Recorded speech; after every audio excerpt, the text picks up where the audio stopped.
Imagine this. The air in the courtroom is thick with the scent of old wood and furniture polish, heavy and suffocating. I'm sitting there, Margaret Henderson, 62 years old, my hands trembling just slightly in my lap, fingers twisting the fabric of my simple blue dress, the one I wore to church every Sunday for decades. Beside me, my attorney, Miss Chen, calmly shuffles papers, her presence steady and reassuring. Across the aisle sits Richard, my husband of 40 years, posture rigid, silver hair perfectly in place, radiating that cold executive confidence he's always wielded like a weapon. His lawyer, Mr. Harrison, leans in to whisper something, and Richard smirks. Too confident. Far too confident for what's about to happen. Then it comes. A small, clear voice from the gallery behind me. Your Honor, may I show you something my grandmother doesn't know about? I turn, heart skipping, and there stands Lily, my 12-year-old granddaughter, clutching her mother's old tablet like it's armor. Her dark hair falls in soft waves, and those blue eyes, my eyes, hold a mix of nerves and steel. Jennifer, my daughter, sits beside her, frozen in shock, hand half raised as if to pull her back down. The judge, a woman in her 50s with kind eyes behind wire-rimmed glasses, leans forward. And who are you, young lady? I'm Lily Henderson, ma'am, Margaret's granddaughter. This is highly irregular, Mr. Harrison protests, half standing, face already flushing. Judge Morrison raises one hand, silencing him instantly. I'll allow it. Come forward, Lily. Lily walks to the front, sneakers squeaking faintly on the polished floor. She hands the tablet to the judge and presses play. The room falls dead silent. Richard's voice fills the space. Cold, venomous, unmistakable. His face drains of every drop of color. But I'm getting ahead of myself. To truly understand how we got here, we have to go back 3 months. It's a Tuesday morning. Sunlight spills through the kitchen curtains in lazy golden streams, catching dust motes in the air. I'm standing at the stove in the house Richard and I have shared for 4 decades, scrambling eggs, toasting whole wheat bread, pouring coffee black, the same breakfast I've made every single day since 1984. The motions are automatic. I could do them blindfolded. Margaret. His voice booms from upstairs. Where's my blue tie? The one I told you to have cleaned. My hand freezes mid-stir. I took it to the cleaners, picked it up, hung it on the right side of his closet, third from the left, exactly where he demands everything to be. It's in your closet, dear, I call back, keeping my voice even. Third from the left. Stomping, drawers slamming, hangers rattling, then silence. He found it, of course. He always does. But there will be no thank you, no apology. There never is. He comes downstairs, tie knotted perfectly, still handsome at 65 in that sharp, silver-haired way. He sits without looking at me. Coffee's cold. I glance at the mug. Steam is still rising. I just poured it 30 seconds ago. I'll make fresh, I say quietly, tipping the perfectly good coffee down the drain. See that you do. And Margaret, we need to talk about your sister. Dorothy had called yesterday, wanting lunch. A simple, bright spot in my week. What about her? I don't think you should be spending so much time with her. She's filling your head with nonsense. Nonsense. That's what he calls it when Dorothy tells me I deserve better, that the way he speaks to me controls every dollar, every friendship, every breath I take is emotional abuse.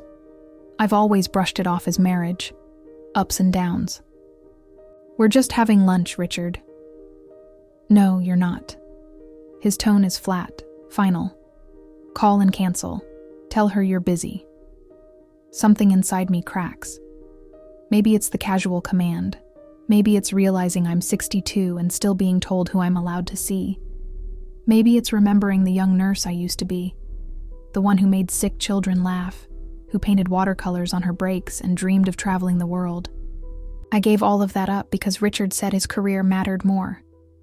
And now I have nothing in my own name. No, I hear myself say. His head snaps up. What did you say? I said no. I'm having lunch with my sister. He stands so fast the chair crashes backward. How dare you defy me? After everything I've given you, this house, this life. His face turns crimson, words spitting like venom. He stops short of the ugliest ones, but they hang there anyway. Fine. Go. But don't come crying when you realize how good you have it. He storms out, door slamming hard enough to rattle the windows. I stand frozen, eggs cooling, hands shaking. Fear floods me, but beneath it, something else flickers, something warm and dangerous. Defiance. I go to lunch with Dorothy that day, and the next week, and the next. Each conversation peels away layers of numbness, reminding me who I used to be. Margaret Sullivan, not just somebody's wife. 8 weeks after that first no, I file for divorce. When I tell Richard, he laughs, a cruel barking sound. You? Leave me? You're 62, Margaret. No money, no job, no skills. Where exactly do you think you'll go? Jennifer said I can stay with her and Lily. His eyes darken. Of course she did.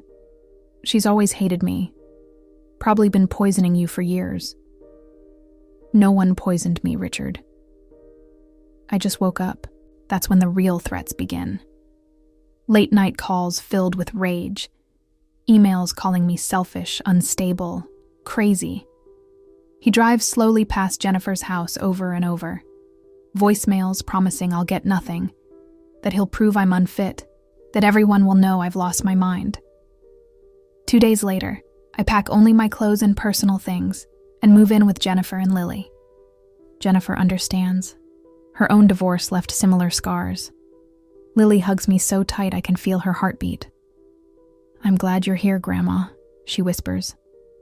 Mom's been worried about you forever. Living with them feels like surfacing after years underwater. I cook when I want, not because I must. I help Lily with homework, listen to her stories, laugh at her jokes.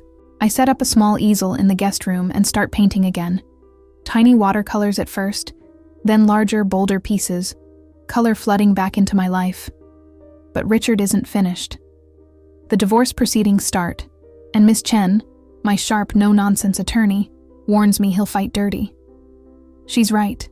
3 weeks before the final hearing comes the grandparent visitation hearing. Richard wants court-ordered time with Lily.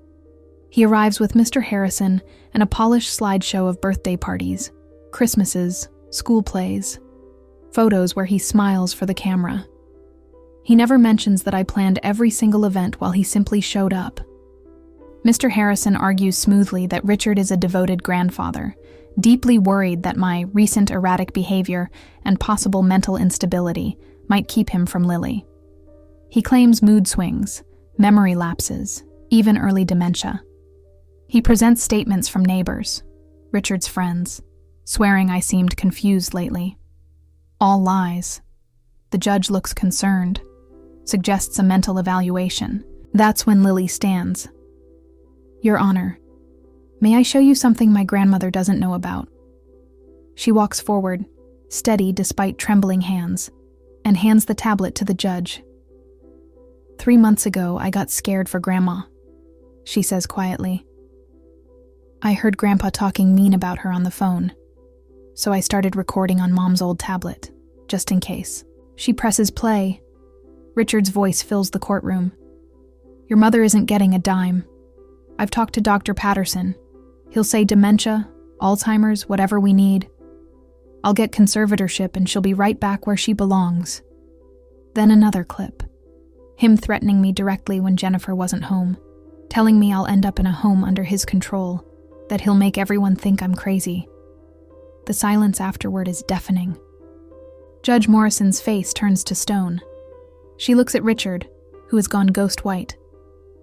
Mr. Henderson, did you just admit to planning fraud on this court and elder abuse against your wife?